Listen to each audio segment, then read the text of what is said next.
गर्मी का मौसम हो और घमौरिया की बात ना हो, ऐसा कैसे हो सकता है। सो जी, बच्चों में कुछ इस तरह से ये नज़र आते हैं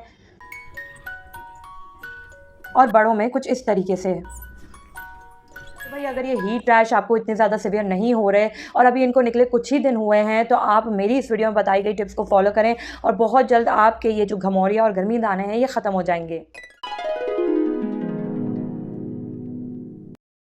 तो जी, अब मैं आपको कुछ होम रेमेडीज़ बताने वाली हूँ जिन्हें आप घर पर करके घमौरिया को आराम से ख़त्म कर सकते हैं। और सबसे अच्छी बात यह है कि बच्चे और बड़े दोनों ही इसे अप्लाई कर सकते हैं। जी हाँ, एलोवेरा जेल। एलोवेरा जेल के बारे में कौन नहीं जानता। एलोवेरा जेल अपनी सूदिंग प्रॉपर्टीज़ की वजह से स्किन केयर में हमेशा से इस्तेमाल होता आया है। आपने अक्सर प्रोडक्ट्स में भी इसको यूज़ होते देखा होगा। तो अगर आपको फ्रेश और प्योर एलोवेरा जेल मिलता है तो आपने सिंपली उसको रेफ्रिजरेट कर कर रखना है। चाहे तो उसे एक आइस क्यूब की फॉर्म में रख लें या फिर एक जेल की फॉर्म में रख लें।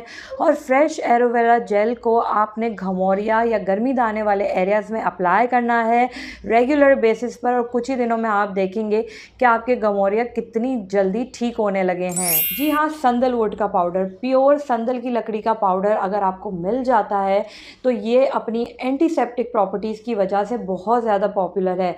आपने अक्सर देखा होगा कि एक्नी या स्किन एक्जिमा में इसका बहुत ज़्यादा फ़ायदेमंद इस्तेमाल किया जाता है। सिंपली आपको प्योर संदल की लकड़ी का पाउडर लेना है और उसे ठंडे ठंडे रोज़ वाटर में मिक्स करके एक पेस्ट बना लेना है। अब इस पेस्ट को सिंपली आप घमौरिया पर अप्लाई करें दिन में एक बार और कुछ ही दिनों में आप इसके रिजल्ट देखकर हैरान हो जाएंगे। सबसे अच्छी बात इस लेप की ये है कि बच्चे बड़े दोनों ही इसे इस्तेमाल कर सकते हैं और इसके कोई साइड इफ़ेक्ट्स नहीं हैं। कैलामाइन लोशन के बारे में मैं आपको ऑलरेडी बता चुकी हूँ, जो ईजिली आपको किसी भी मेडिकल स्टोर से या फार्मेसी से मिल जाएगा।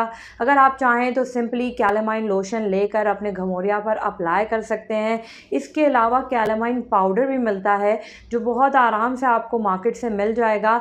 घर पर आप कैलामाइन पाउडर को रख लें और जब भी आपको या बच्चे को घमौरिया हो तो उसे फ्रेश रोज़ वाटर या फिर प्योर रोज़ वाटर, ठंडे ठंडे रोज़ वाटर में ऐड करके अपने घमौरिया पर लगाएं। कैलामाइन पाउडर बहुत जल्दी हेल्प करेगा आपके घमौरिया, आपके गर्मी दानों को ड्राई आउट करने में। अक्सर गर्मी दानों में रेडनेस पड़ जाती है, ख़ारिश होने लगती है और बच्चों को ये अक्सर बहुत ज़्यादा होता है। तो एक चीज़ जो आप कर सकते हैं वो है किसी भी टब में नीम गर्म पानी भरकर उसमें 2 से 3 चम्मच ओट मील का पाउडर डाल दें और ख़ुद उसमें बैठ जाएं या फिर बच्चे को बिठा दें और कोशिश करें कि अपने उस बॉडी के पार्ट को जहां आपको घमौरिया या गर्मी दाने हुए हैं वहां आप ओट मील बाथ लें। ओट मील बाथ एक बहुत अच्छी रेमेडी है गर्मी दानों से ख़ारिश और रेडनेस को ख़त्म करने के लिए। Last but not the least, अगर आपको गर्मी दाने बहुत ज़्यादा तंग कर रहे हैं और आपके पास इंस्टेंटली कोई चीज़ अवेलेबल नहीं है तो आप सिंपली बर्फ़ या कोल्ड कंप्रेस का इस्तेमाल कर सकते हैं अपने गर्मी दानों से जलन और रेडनेस को ख़त्म करने के लिए।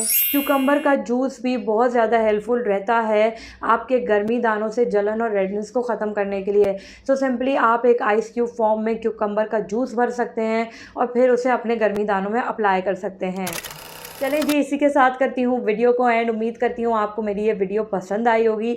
अगर मेरी वीडियो थोड़ी सी भी पसंद आई हो तो मेरे चैनल को सब्सक्राइब कर दें, मेरी वीडियो को लाइक कर दें, अपने दोस्तों के साथ शेयर कर दें। मिलती हूँ आपसे नेक्स्ट वीडियो में। बाय।